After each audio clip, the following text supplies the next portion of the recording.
Hello दोस्तों, तो फिर से अवैसी साहब ने ये क्या कह दिया गाइस, फिर से बवाल मच गया है गाइस।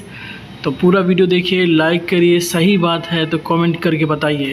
मंदिर के पुजारी के लोगों ने हमसे आकर कहा कि आप सब काम कराते हैं, मंदिर को सरकार से बोलकर पैसे दिलाइए।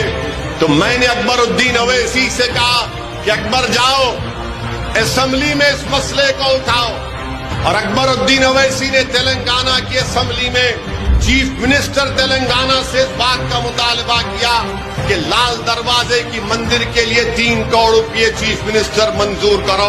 तो तेलंगाना का चीफ मिनिस्टर खुश भी हुए और ताज्जुब कर रहे थे कि आप ये कह रहे हैं। तो अकबर ने कहा कि हम किसी मजहब के खिलाफ ना थे ना रहेंगे, हमारी लड़ाई हमारे हक की लड़ाई है। कोई मंदिर में घंटी बजाए, कोई मस्जिद से हय्या अलस सलाह हय्या अल फलाह